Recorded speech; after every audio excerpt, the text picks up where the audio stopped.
नाजरीन, आज सारी दुनिया कोरोना वायरस के कहर से परेशान है। हमारे शहर में भी ये वबा तेज़ी से फैलने लगी है और गुज़िश्ता 4-5 दिनों में इस मर्ज़ में मुब्तला मरीज़ों की तादाद में बेपनाह इजाफ़ा हुआ है, जिसकी वजह से शहरियान में कई शुकूक और शुबहात पैदा हो गए हैं। ख़ास करके ओल्ड सिटी में इसके मरीज़ ज़्यादा पाए जा रहे हैं। तो शहरियान के जो सवालात हैं, जो शुकूक है, उन्हें दूर करने के लिए हमारे पास शहर के चंद मारूफ डॉक्टर्स मौजूद हैं, जिनमें से हैं सबसे पहले डॉक्टर सैयद महमूद रशीद साहब। आप पीडियाट्रिशियन हैं, चाइल्ड स्पेशलिस्ट हैं। दूसरे हैं डॉक्टर मसूद अहमद साहब, आप चेस्ट फिजिशियन हैं।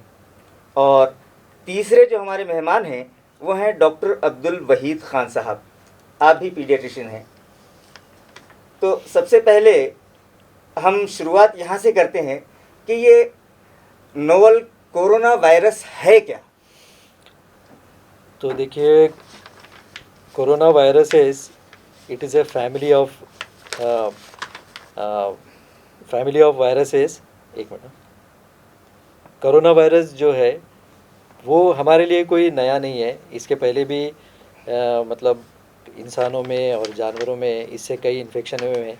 जैसे अभी कॉमन कोल्ड है, फिर उसके बाद मिडल ईस्ट में जो एक रेस्पिरेटरी इन्फेक्शन होता है, और उसके बाद सार्स का एक इन्फेक्शन है। ये सब कोरोना वायरस की वजह से भी है। मगर इस फैमिली में एक नया मेंबर आया है, और जो वो इस कोरोना वायरस या जो कोविड जो बीमारी है उसका सबब बना हुआ है। नहीं सर, इसको कोविड-19 का नाम क्यों दिया गया है? असल में कोविड एक शॉर्ट फॉर्म है। को यानी कोरोना वायरस का वही, और डिसीज़ का डी, और 19 चूँकि ये फर्स्ट टाइम डायग्नोसिस पहली बार पता चला कि ये वायरस एग्जिस्ट करता है दिसंबर 2019 में वुहान में, चाइना में। तो उस पर से इसका शॉर्ट फॉर्म कोविड, मतलब कोरोना वायरस से होने वाला डिसीज़ जो 2019 में फर्स्ट टाइम डायग्नोस हुआ। सर, इसके सिम्टम्स क्या है? ये जो बीमारी है इसके एक्चुअल सिम्टम्स क्या है, अलामत क्या है? ये जैसा अभी डॉक्टर साहब ने बताया कि कोरोना वायरस का एक नई टाइप मालूम पड़ी है, और इसके ऊपर अभी तहकीक हो रही है। सारी चीज़ें इसकी अभी सब पता नहीं है। जो साइंटिस्ट हैं, डॉक्टर्स हैं, इस पर रिसर्च कर रहे हैं।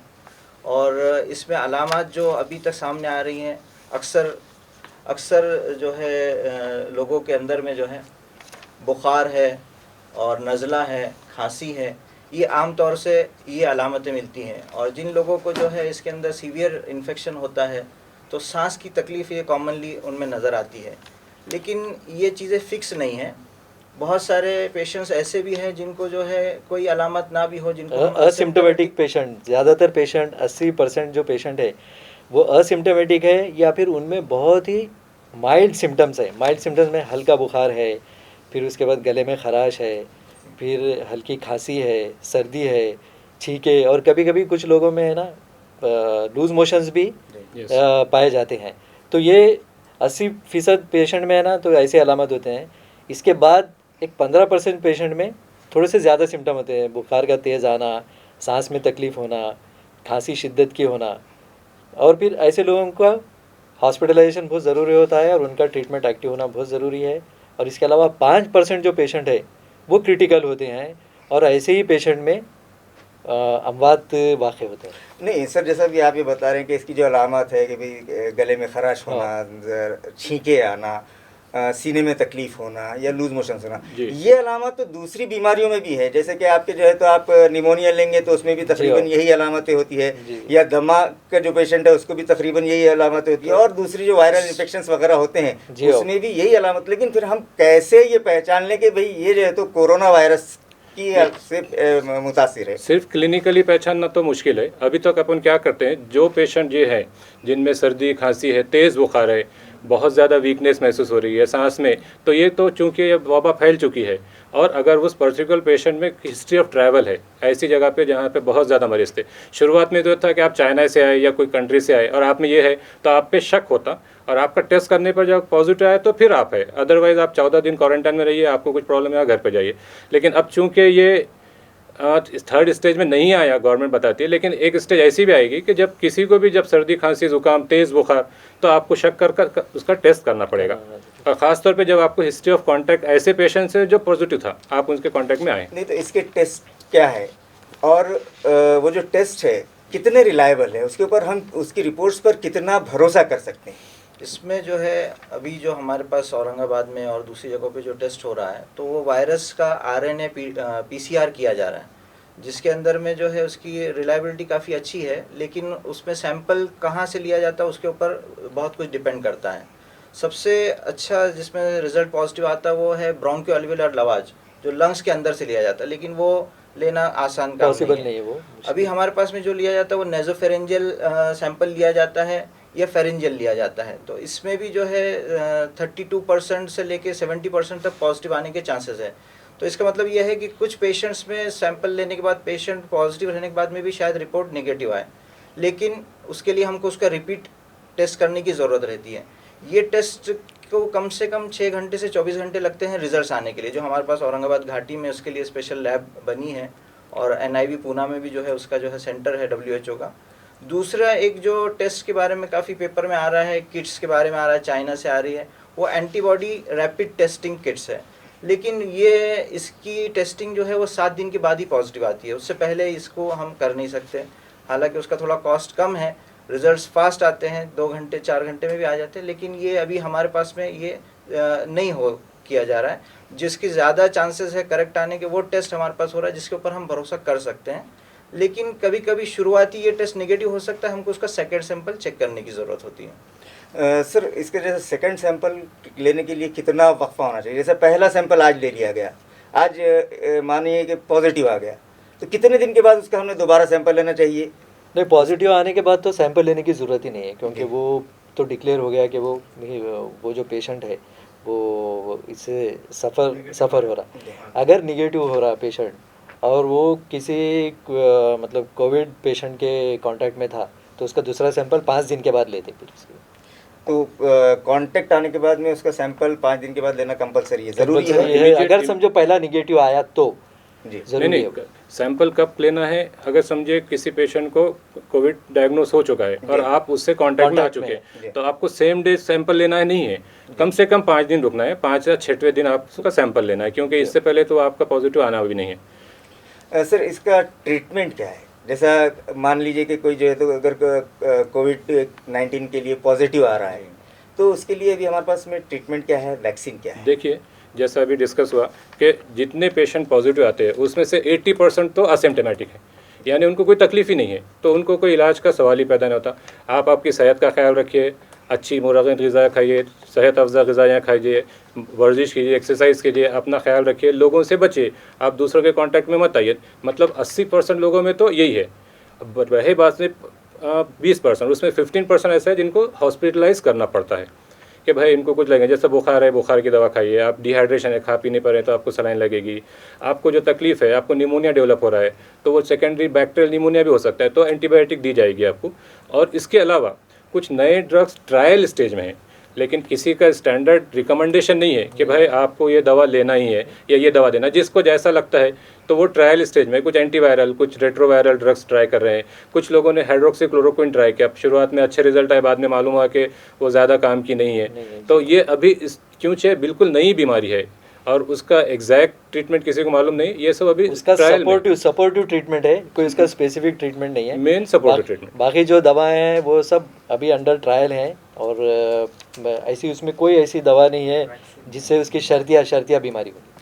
सर जैसा कि अब आप लोग ही बतला रहे हैं कि 80% जो है तो पेशेंट जो है तो बगैर किसी ट्रीटमेंट के अच्छा हो सकता है, तो फिर इसे हम वबाई मर्ज क्यों कह रहे हैं? इसमें ये चीज़ है कि ये 80% लोग जिनको अलामत नहीं है, ये लेकिन दूसरों को बीमारी ट्रांसमिट कर सकते हैं, और ये सबसे ज़्यादा ख़तरे की बात है। और ख़ास तौर पे हमारे मुल्क के अंदर में ये चीज़ थोड़ा फ़िक्र की चीज़ है, क्योंकि फिर ये अगर जैसे मान लीजिए कोई एक नौजवान आदमी है, सेहत अच्छी है, उसकी इम्यूनिटी क़ुव्वत मुदाफ़त अच्छी है, वो पॉजिटिव हुआ, उसको कोई अलामत नहीं, लक्षण नहीं, और वो अगर दूसरों से मिलता जुलता है और बाहर निकलता है, तो उसके कांटेक्ट में आने वाले कई लोग उससे पॉजिटिव हो सकते हैं। उसमें से अगर खुदा न खास्ता कोई लोग जो है उम्र दराज हों या उनको कोई ऑलरेडी बीमारियां हैं, जैसे डायबिटीज़ है ब्लड प्रेशर है, हार्ट के, तो बीमारी। वो केसेस जो है ये हाई रिस्क केसेस रहते हैं, उनमें इसकी असर ज़्यादा होगा, सीवियरिटी ज़्यादा होंगी, उनके अमवात के भी चांसेस ज़्यादा है। इसलिए जो है ऐसे असिम्प्टोमेटिक केसेस को भी जो है आइसोलेट करना और अंदर निगरानी रखना ये बहुत ज़रूरी है। पब्लिक में ये भी जो है तो ये एक गलत फहमी पैदा हो रही है कि भाई आपके पास जो सारी के पेशेंट्स हैं जी, severe severe acute respiratory illness। Illness के, तो वो पेशेंट जो है या जो उम्र रसीदा पेशेंट है उनकी अमवात हो रही है, जी, बाकी दूसरे लोग जो है तो सेहतयाब हो जा रहे हैं।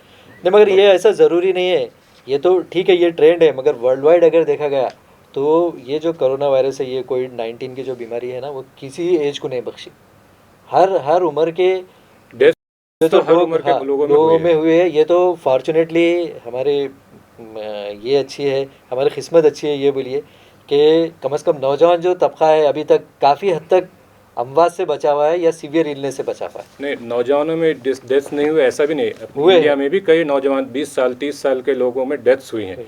तो ऐसा नहीं है कि ठीक है कम लोग नौजवान ज़्यादा सीरियस बीमारी में जाएंगे, लेकिन जितने ज़यीफ़ लोगों से या कोमॉर्बिड कंडीशन आजकल बहुत चल रही है, तो जिसको ऑलरेडी पहले से अनकंट्रोल्ड हाइपरटेंशन है, डायबिटीज़ है, किडनी उसको के किडनी के प्रॉब्लम है, तो ये लोग सीवियर होकर डेथ्स होने के चांसेस है। तो बाहर- इनको अगर बचाना है तो ये लोगों को भी बाहर बचाना के पड़ेगा। मुल्कों में आप देखेंगे तो वहाँ का पॉपुलेशन के अंदर में ही ऐसा है कि वहाँ उम्र दराज लोगों की पॉपुलेशन ज़्यादा है। ज़्यादा है। इसीलिए आप स्पेन, इटली, अमेरिका का देखेंगे, वहाँ पे जो है पेशेंट ज़्यादा है और अमवात भी ज़्यादा है। हमारे लिए फॉर्चुनेटली जैसे डॉक्टर साहब ने कहा कि हमारे पास में एल्डरली पेशेंट की पॉपुलेशन कम है, इसलिए यहाँ पे वो लोग इन्वॉल्व भी कम हो रहे, डेथ्स कम है। लेकिन इसका मतलब ये नहीं है कि यहाँ नहीं हो सकता। इवन बच्चों के अंदर में भी Death ये reported। बीमारी होती है, बच्चों के अंदर में भी ये डेथ हो सकती है। तो इसके लिए जो है बहुत ज़रूरी है कि हर पेशेंट, हर केस को जो है इम्पोर्टेंस दी जाए, उसके ट्रीटमेंट और उसको आइसोलेट करने की जो किया है तदबीर की जाए। नहीं, अभी बहुत सारे वक्त में हमारे पास में क्या हो रहा है कि जैसे कोई पेशेंट पॉजिटिव आ रहा है, जी, अब उसके कॉन्टेक्ट्स को ढूंढकर जो है तो लेकर जाया जा रहा है, उसको जो है तो आपके क्वारंटाइन सेंटर में जो है तो ले जाकर डाल दिया जाता है। तो उसकी वजह से भी जो है तो पब्लिक में काफ़ी नाराज़गी और बेचैनी पाई जा रही है कि भाई ये एक साथ जो है तो पूरे ख़ानदान के ख़ानदान को और पूरे महल्ले के महल्ले को उठा कर लेके चले जा रहे नहीं हैं। नहीं, एक चीज़ पक्की है, जो बीमारी है अपने इंडिया की हद तक अगर बात करें तो ये बीमारी इंडिया में उतनी ज़्यादा सीवियर मॉर्टेलिटी ज़्यादा नहीं है, लेकिन ये हाईली इन्फेक्शियस है। इतनी इन्फेक्शियस है कि समझो मैं पॉजिटिव पेशेंट हूँ और आप 4 लोगों से मिलकर बैठा हूँ, तो हो सकता है कि 8 दिन में आप चारों के चारों पॉजिटिव हो जाएंगे। और ये तो 8 दिन में चारों, लेकिन आप जिनको मिलेंगे आप भी उसी तरीके से उनको लगाएंगे, तो और ये एक्सपोनेंशियल बढ़ते रहेंगे, मतलब बढ़ते 1 चले से जाएंगे। 4, 4 से 10, ऐसा बस वो 10 बीमारी से फैलते 20, 20 से 200, तो ये मल्टीप्लाई करता है। जो सुने होंगे ना पहले, ये गुणन नहीं करता, बोलते जमा नहीं करता वो सीधा मल्टीप्लाई करता है, 2 के 4, 4 के 8, 8 के 16 ऐसा करता है। तो और उसमें जो बेचारे कमज़ोर है, इम्यूनिटी कम है किसी वजह से, वो जब अगर छपड़ जाएंगे तो वो फिर वो बेचारों को डेथ हो जाए। नहीं, जैसे कि अब हमारे पास में जो है तो जो स्लम बस्तियां हैं या ओल्ड सिटी है, यहाँ पे पेशेंट्स ज़्यादा पाए जा रहे हैं, या यहाँ के जो है तो लोगों को जो है तो ज़्यादा जो है तो ये क्वारंटाइन किया जा रहा है, तो इसकी क्या वजह तो है? ये इसमें आपके सवाल में ही जवाब है, क्योंकि जितनी कंजेस्टेड पॉपुलेशन रहेंगी उतना क्लोज कांटेक्ट ज़्यादा रहेगा।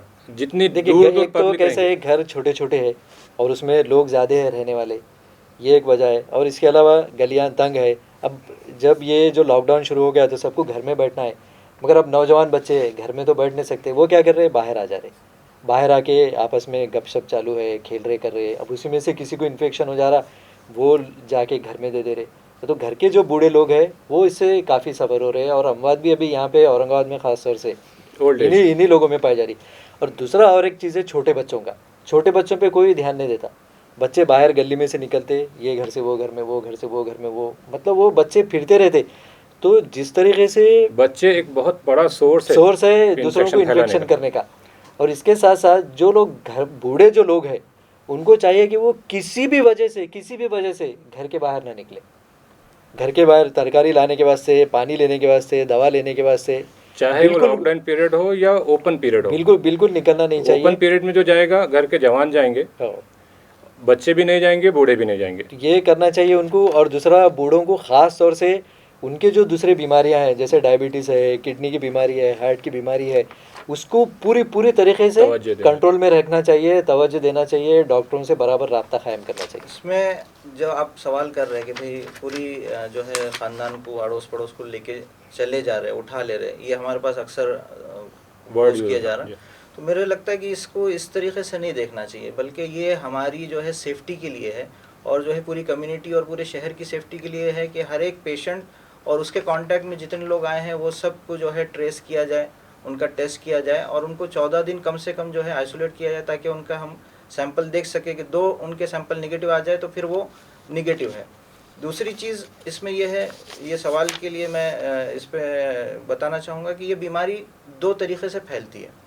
जो है ड्रॉपलेट इन्फेक्शन है, जो आदमी बीमार है जिसको ये पॉजिटिव है, तो वो जब छींकता है, खांसता है, बात करता है, जो सिक्रीशन निकलते हैं वो डायरेक्टली जो है 1 मीटर तक कम से कम, या थोड़ा और आगे भी जा सकते हैं, उसके कांटेक्ट में जो लोग आएंगे वो सांस में चले Inhale जाएंगे तो करते वो बीमारी होंगी। दूसरा ये जरासीम की जब असरात कोई जगह पे, चीज़ पे, जैसे टेबल है, डोर के नॉब्स है, किसी सतह पे सतह पे, वहाँ पे ये कुछ घंटे या उससे कुछ भी ज़्यादा दिन- वक्त कुछ दिन रहता भी। है, और वहाँ पे फिर आप कोई नॉर्मल हमारे जैसा चला जाए, उसके हाथ वो लग जाए और वो हमारे मुंह पे, हाथ पे लग जाए, तो वो बीमारी फैल सकती है। इसलिए जो है ये बीमारी हमारे स्लम्स में जो है फैल रही ज़्यादा, कंजेस्टेड एरिया है, लोग वहाँ पे फॉलो नहीं कर रहे बराबर से सोशल डिस्टेंसिंग, और जो है जब लॉकडाउन पीरियड नहीं रह रहा तो बाहर जो मार्केट में निकल रहे हैं वहाँ पे भी बहुत ज़्यादा हुजूम हो रहा।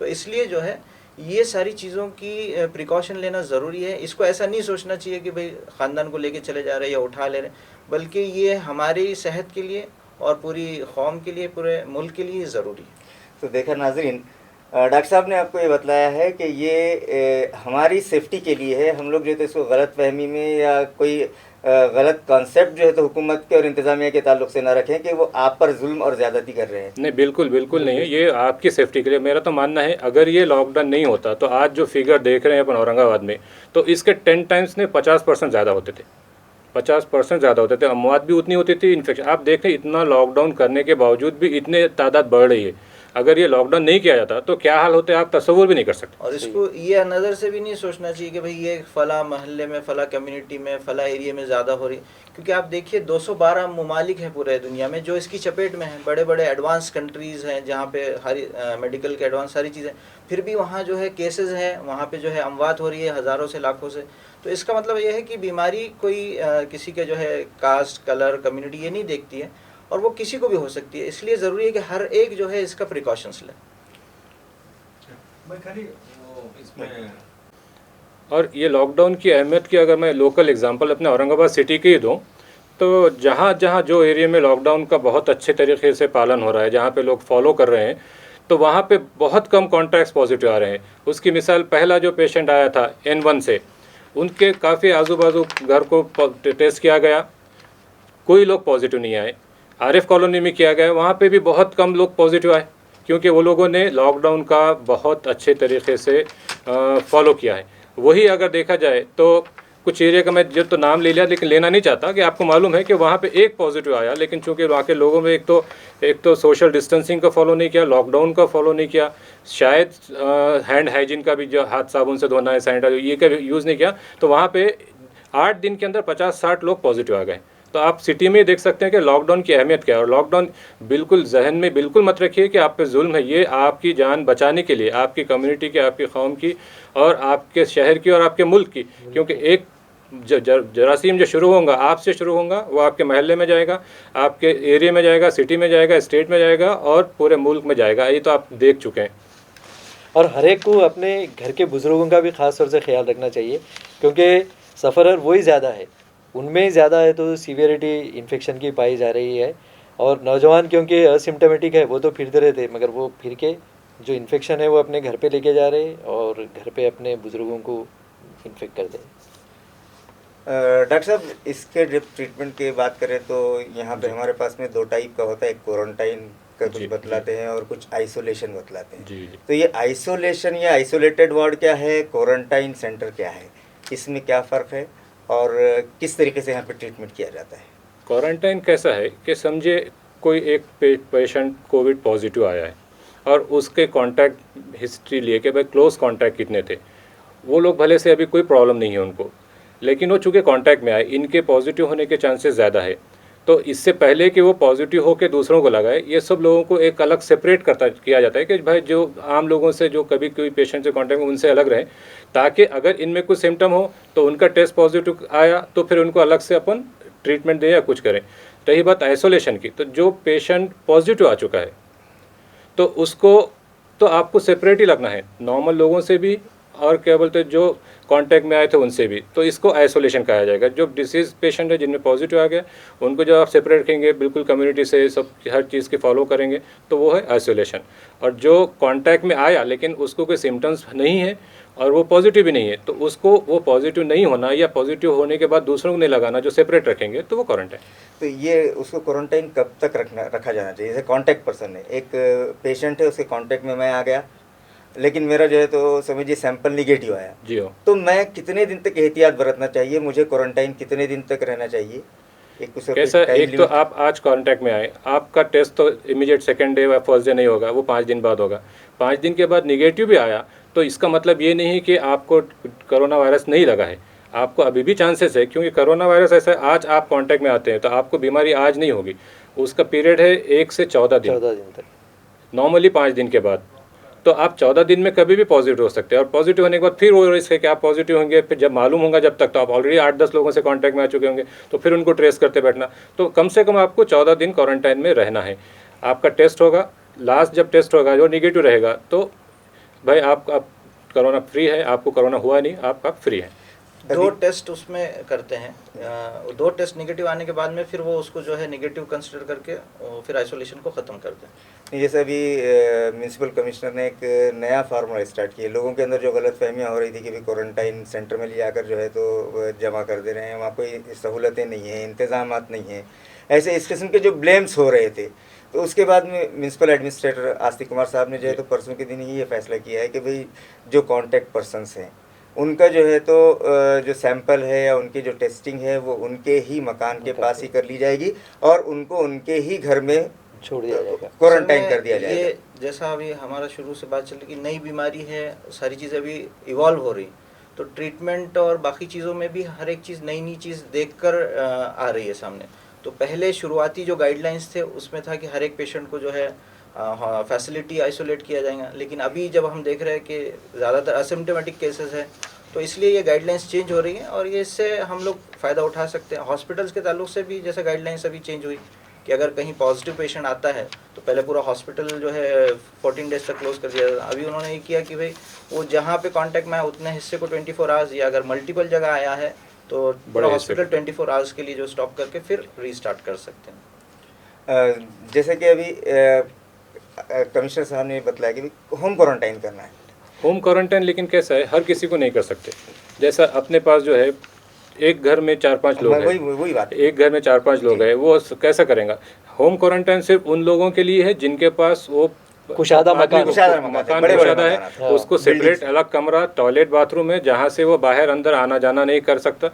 वैसी अगर फैसिलिटी होंगी तो ही आपको होम क्वारंटाइन, और अगर वैसा नहीं है तो बेहतर रहेगा कि आप इंस्टीट्यूशन में क्वारंटाइन। नहीं तो जैसा ओल्ड सिटीज के अंदर जैसा कलिया रखा जी, वहाँ जो है तो वहाँ के जो है तो नियर अबाउट 37 जो पेशेंट्स थे उनको जो है तो डिस्चार्ज कर दिया गया, घर छोड़ दिया गया। लेकिन वहाँ अगर हम देखे जाए तो खलियारक की जो बस्ती है इतनी कंजस्टेड है, वहाँ पर 2-2 रूम में पूरी फैमिलीज 8-8, 10-10 लोग रहते, तो क्या ये मुनासिब होगा घर में? हाँ नहीं, ऐसी जगह पॉसिबल नहीं। मगर क्या है कि अभी अपने पास जितने सेटअप्स है वो पूरे फुल हैं, जो क्वारंटाइन सेंटर बनाए थे, अपने पास जगह नहीं है, और वहाँ जगह नहीं है, पहली तो मेन वो है। और जब आप जगह नहीं बोल रहे तो फिर वहाँ रख के तो फ़ायदा नहीं है, तो आपको देखा जाएगा कि आप यहाँ पे ज़्यादा सेफ़ है या घर पे ज़्यादा सेफ़ है। उसमें फिर आपको ज़्यादा एहतियात के साथ रहना पड़ेगा। अगर आपको वो घर पे भी वो अलाउ कर रहे हैं तो आपका जो है रेगुलर हैंड वॉशिंग, हर थोड़ी देर में साबुन पानी से या जो है अल्कोहल बेस्ड सैनिटाइजर से क्लीन करना, और हैंड हाइजीन। मुझे लगता है अगर पेशेंट को चॉइस दिया जाए कि घर में या फिर वो, तो घर में खुशी रहेगा। वो चाहे तो अपने दूसरे जो रिलेटिव ज़्यादा है उनको दूसरी तरफ शिफ्ट कर दे टेम्प्रेरी 14 दिन, उतना तो वो तकलीफ उठा सकता है, और घर वाले खुशी खुशी उठाएंगे, बिल्कुल कर सकते हैं। इसमें जो है अभी जैसे मैंने बताया कि जैसे नई नई चीज़ें आ रही है तो उसके हिसाब से गाइडलाइंस चेंज हो रही हैं। तो उसमें नेशनल लेवल पे भी गाइडलाइंस है कि अगर जैसे हमारे औरंगाबाद का भी आप देखेंगे तो नंबर ऑफ़ पेशेंट्स 300 के करीब हो गए और बढ़ेंगे। तो इसके लिए अभी जितने हमारे पास फैसिलिटी है सिविल हॉस्पिटल में, गवर्नमेंट मेडिकल कॉलेज में, तो वो बेड्स तकरीबन ऑक्यूपाई होते जा रहे हैं। तो उसमें ऐसा है कि अगर पेशेंट सीरियस है, वेंटिलेटर लगना, उसको तो आईसीयू और एडमिट करना ज़रूरी है। दूसरे अगर कोई ऐसा पेशेंट है पॉजिटिव है, ज़्यादा सीरियस नहीं है, बुखार है, नज़ला है, तो उसको अगर बेड अवेलेबल है तो हॉस्पिटल में रखेंगे। और अगर उतना सीरियस नहीं है, मैनेजेबल है, तो अभी नई गाइडलाइंस ये है कि उसको ट्राइज करेंगे, या तो हॉस्पिटल में रख कर देखेंगे या फिर घर पे भी असिम्टोमेटिक है, मिनिमम सिम्टम्स है तो वहाँ ट्रायल करेंगे। और औरंगाबाद के हद तक जो है, जैसा अभी बात आ रही है सामने कि भाई उस पर डिस्कशन चल रहा है कि नए सेंटर्स जो है शुरू होंगे, उसके लिए बहुत सारी जगह अभी देख रहे हैं।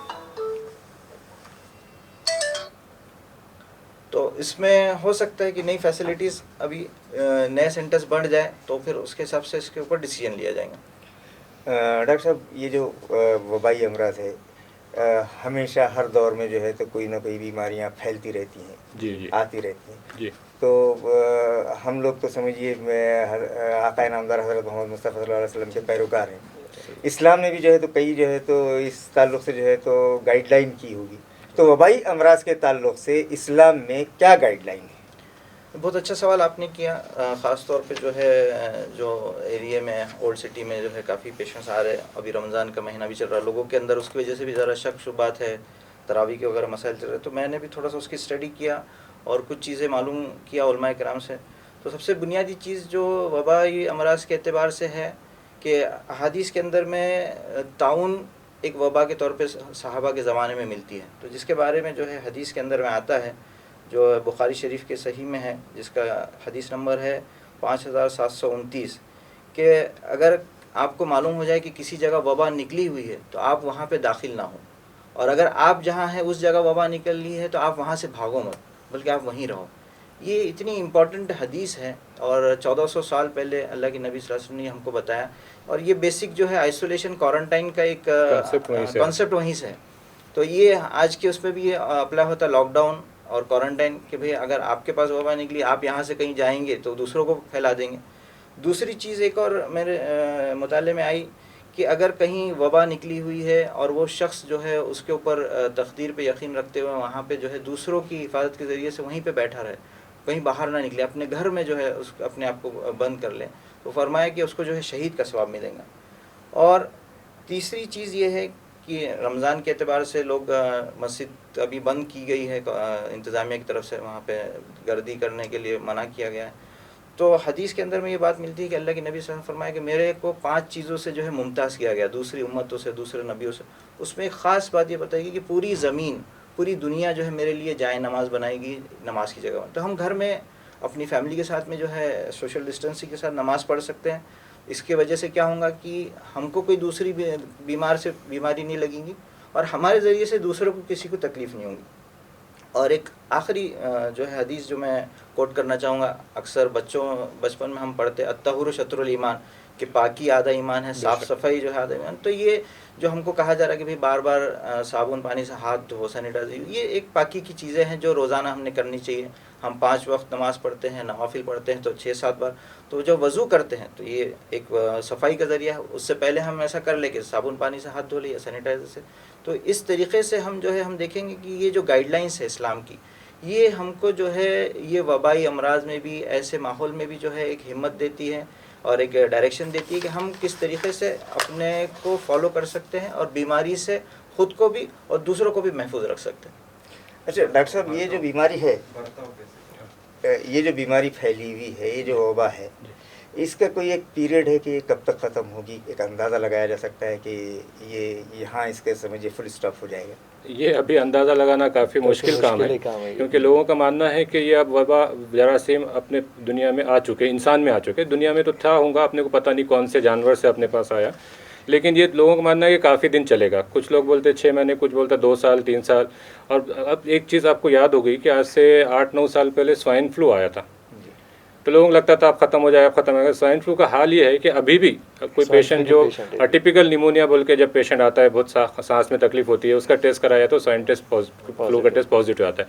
तो ये वबा कब ख़त्म होगी नहीं मालूम, आहिस्ता आहिस्ता होगा ये कि हम काफ़ी लोग इन्फेक्ट हो जाएंगे, हर्ड इम्यूनिटी, और जब 50 से 60% लोग इन्फेक्ट हो जाएंगे, इन्फेक्ट होके अच्छे हो जाएंगे, तो एक इम्यूनिटी डेवलप हो जाएगी एक पूरी कम्युनिटी में, तो उसको कहेंगे कि हर्ड इम्यूनिटी आ गई। और उस एक लेवल अचीव हो जाएगा।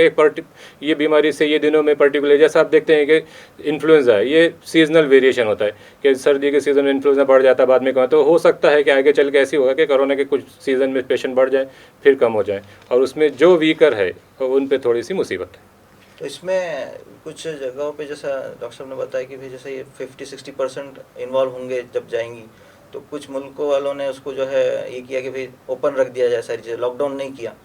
तो हमारे हिंदुस्तान में अगर हम उस पहलू से सोचें तो हमारे पास में हेल्थ केयर सिस्टम उतना सफिशिएंट और उतना जो एडवांस नहीं है, उतने हमारे पास बेड्स और डॉक्टर्स नहीं है कि वो एक साथ सारी चीज़ों, इसलिए हमारे मुल्क में जो ये लॉकडाउन और ये सिस्टम किया जा रहा है, इससे क्या हो रहा है कि एक वक्त में ज़्यादा मरीज़ नहीं हो रहे, ये टाइम मिल रहा है, हम उसको जो है सारी चीज़ों को अपग्रेड कर सक रहे हैं। दूसरी चीज़ इसमें एक सवाल वैक्सीन के बारे में भी है कि भाई इसका वैक्सीन आएगा तो इससे कुछ फ़ायदा होगा, तो ये भी अभी हम बता नहीं सकते। इसमें चल रहा है ट्रायल्स, बहुत सारी जगह पे जो है ह्यूमन ट्रायल्स तक बात आ गई है, हो सकता है कि वैक्सीन आए, लेकिन अभी फ़िलहाल तो कोई वैक्सीन अवेलेबल नहीं है। जो आजकल व्हाट्सएप पे बहुत सारे मैसेजेस और मीडिया जो आता है, लोग उसको बहुत फॉलो करते हैं, बहुत सारे वीडियोज़, यहाँ पे ऐसा, वो डॉक्टर ने ये बता दिया, ये ट्रीटमेंट बता दिया।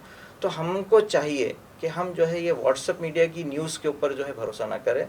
जो हमारे शहर के अंदर में जिनसे हमारा ताल्लुक़ है, जो यहाँ के डॉक्टर्स हैं, चाहे चेस्ट फिजिशियन हो, एमडी मेडिसिन हो, बच्चों से रिलेटेड है तो पीडियाट्रिशियन है, या हेल्थ डिपार्टमेंट के जो हमारे हैं ज़िम्मेदार, हम उनसे डायरेक्टली जो है हमारे जो है सवालात को पूछें और मालूम करें कि भाई ये चीज़ सही है या गलत है। इस तरीके से इसके अंदर में ज़रूरी है। वैसे सोशल मीडिया का जैसे आपने बात की कि सोशल मीडिया पे बहुत सारी गलत फहमियाँ फैलाई जा रही हैं, अफवाहें फैलाई जा रही हैं।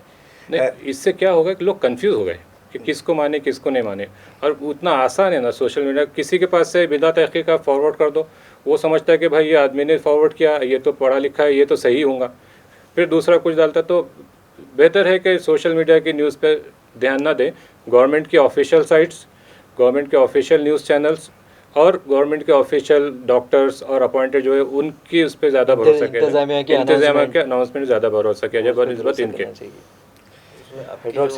अच्छा, और एक चीज़ आ रही है कि इस्लामी पॉइंट ऑफ व्यू से कि आपको पाकी सफाई रखना है, पाकी आधा ईमान है, उसके साथ साथ जो ज़रूरी चीज़ आजकल महसूस हो रही है कि आपके अखलाक बहुत अच्छे होना चाहिए।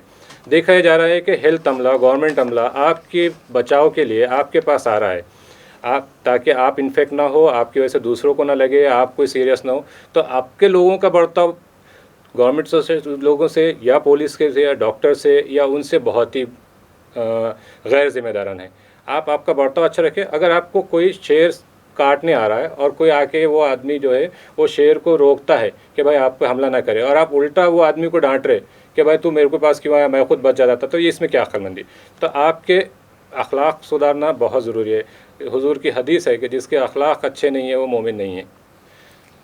तो देख नाजरीन, ये थे हमारे पास के शहर के मशहूर और मारूफ डॉक्टर्स। डॉक्टर साहब, अभी सोशल मीडिया की बात चल रही थी, जी। तो सोशल मीडिया पे अभी आप लोग तो बतला रहे हैं कि इसका भाई कोई ट्रीटमेंट क्या है, अभी तक ये फाइनल नहीं हुआ है, ये अभी नई बीमारी है, अभी आपका जो है इन्वेस्टिगेशन चल रहा है इसके ऊपर। कहीं पर भी ना तो वैक्सीन बनी है ना ही मेडिसिन बनी है, जैसा प्रैक्टिकल के तौर पर जिसके समझ में आ रहा है वैसा कर रहा है। लेकिन फिर भी जो है तो सोशल मीडिया पर कई लोग जो है तो अपने आप को डॉक्टर बतलाते हैं, कोई जो है तो नए नए फार्मूलेस दे रहे हैं कि भाई ये खा लो उससे अच्छा हो जाएगा, वो खा लो उससे हो जाएगा। ये कहाँ तक दुरुस्त है? नहीं, जहाँ तक सोशल मीडिया के ताल्लुक़ है, इसमें जो भी बातें आ रही हैं इसमें कोई साइंटिफिक बैकअप नहीं है। जिसको जैसा समझ में आता है वो अपना अपना लेके आ रहा है। सोशल मीडिया पे, ख़ासतौर पे व्हाट्सएप पे या बिल्कुल यकीन ना करें। और सोशल मीडिया पे इसके अलावा कुछ रूमर्स, कुछ अफवाह ऐसी फैलाई जा रही है कि कोई पर्टिकुलर कम्युनिटी को टारगेट किया जा रहा है कि भाई इन्हीं के पास ज़्यादा टेस्ट किए जा रहे हैं, इन्हीं के पास ज़्यादा किया है। ऐसा बिल्कुल नहीं है भाई। एक बात पक्की है, जहाँ पे पेशेंट रहेगा उनके कॉन्टैक्ट ट्रेस होना ज़रूरी है, आपके लिए ज़रूरी है, दूसरे लोगों के लिए भी ज़रूरी है, क्योंकि वो भी कभी ना कभी कांटेक्ट में आने वाले। तो इस पे बिल्कुल भी भरोसा ना करें, ऐसा कोई इशू नहीं है, क्योंकि बीमारी कोई रिलीजन देखती नहीं है। उसी तरीके से आपको भी इस पे कोई भरोसा नहीं करना चाहिए।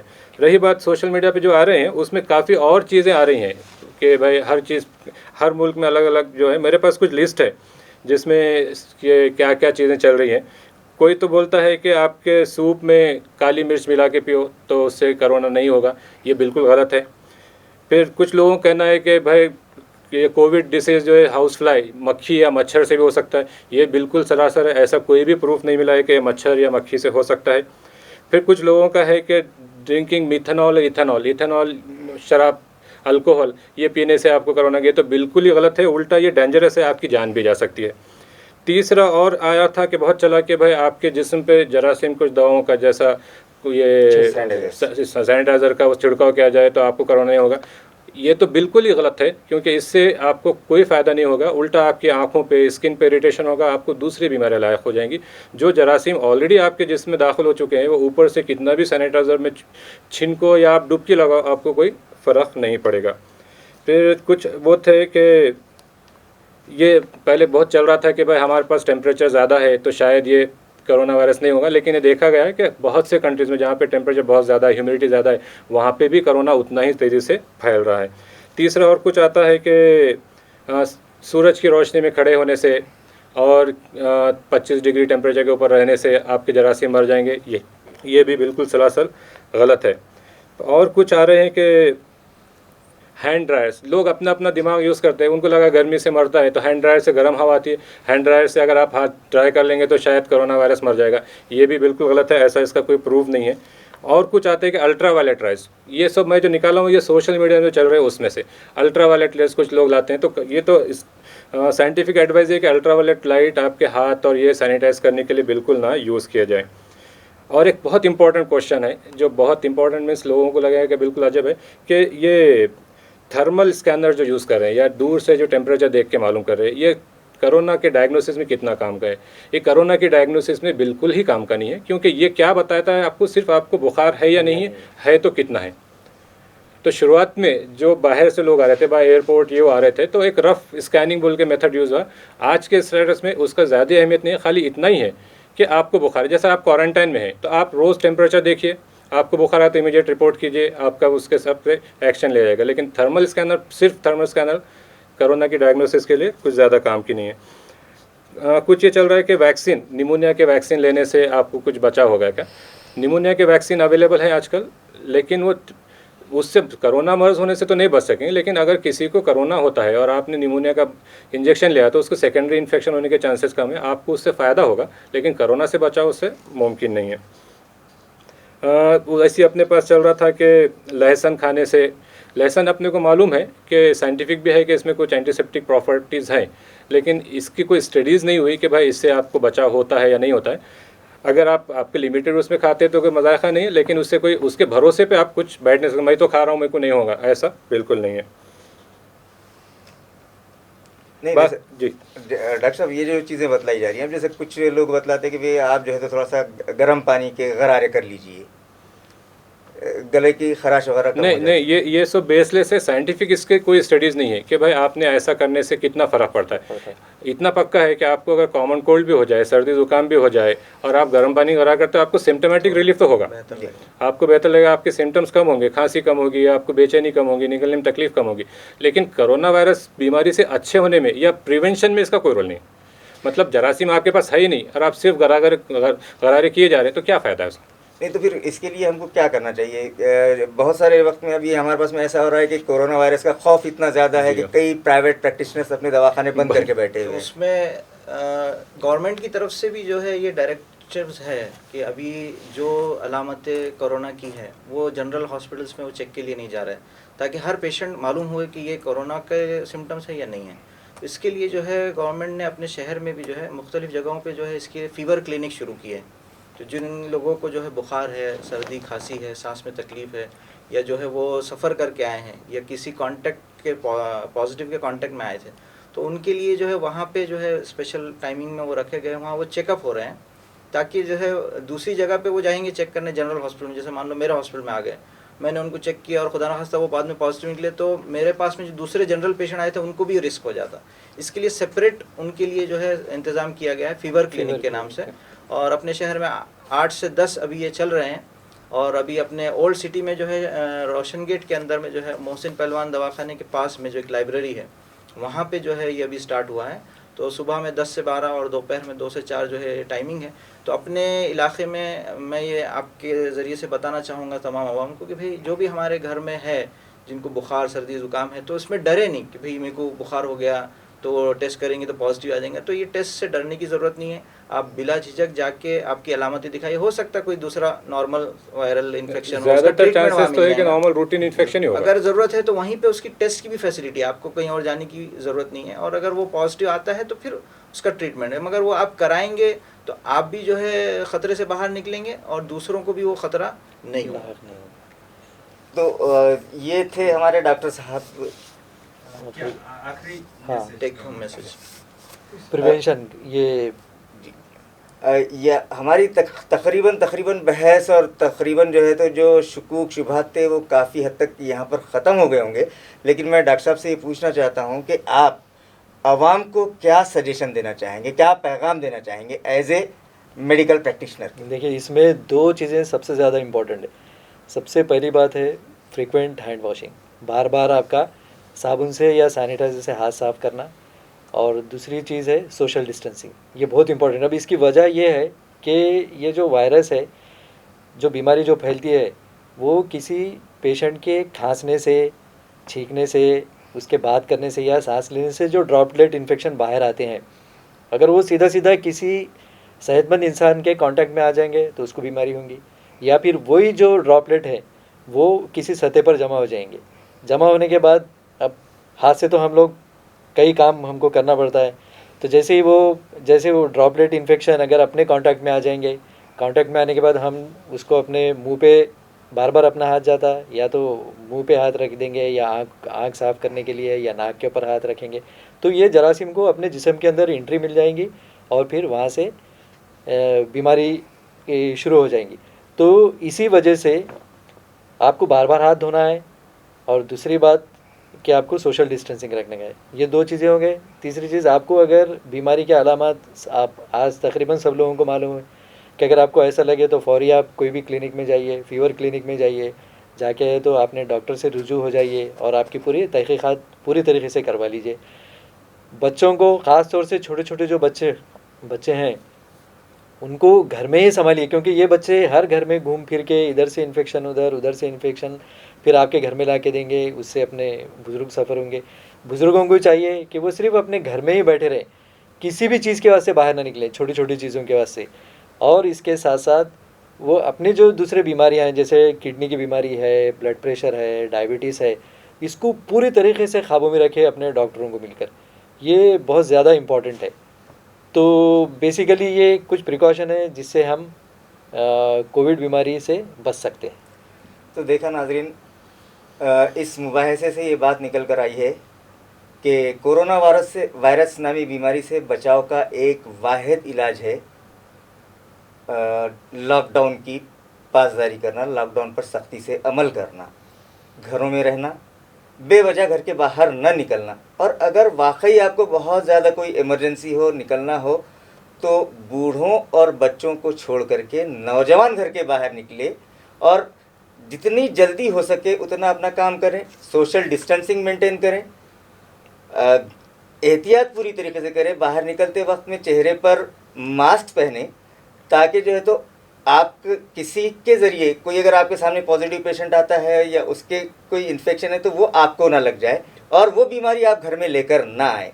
इसलिए ये तमाम एहतियात करना हमारे लिए बेहद ज़रूरी है। और एक गुजारिश ये भी करना चाहूँगा मैं कि घरों में सोशल डिस्टेंसिंग के साथ में इबादत करें, अपनी नमाज़ें, तिलावत, दुआएं, लेकिन उसमें भी जो है हम अपने आप को थोड़ा सा डिस्टेंस के साथ में रखकर इसको करें।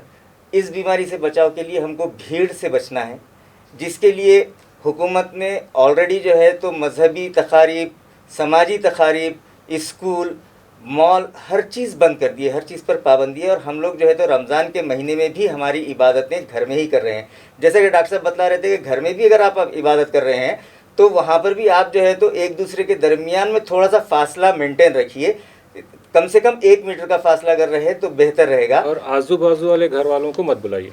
और ये जो इबादत कर रहे हैं वो आप अपने ही घर में कीजिए, किसी और को उसमें दावत न दीजिए, आजू बाजू वाले पास पड़ोस वालों को किसी को उसमें ना बुलाइए। अगर हम ये सब चीज़ें करते हैं, हाँ, अगर आपको कोई अलामात ज़ाहिर होती हैं, अगर आपको जो है तो बुखार, तेज़ बुखार आ रहा हो, नज़ला हो, ज़ुकाम हो, तो म्यूनसिपल कॉरपोरेशन की जानिब से शहर के मुख्तलिफ़ मकामात पर फेवर क्लिनिक्स शुरू किए गए हैं। वहाँ जाइए, वहाँ जाकर अपना मुआयना करवाइए। अगर ज़रूरत पड़ती है तो वो आपको जो है तो कोरोना वायरस की टेस्टिंग करेंगे, अगर ज़रूरत नहीं है तो वो आपको जो है तो सीधा साधा ट्रीटमेंट करके घर पर भेज सकते हैं। तो इसलिए इस मर्ज से डरना नहीं है, घबराना नहीं है, बल्कि इसका जो है तो हमको मुकाबला करना है सबका मिल करके और लॉकडाउन पर सख्ती से अमल करते हुए। इतना कहते हुए हम अपने वापस लेते हैं। अल्लाह हाफिज़।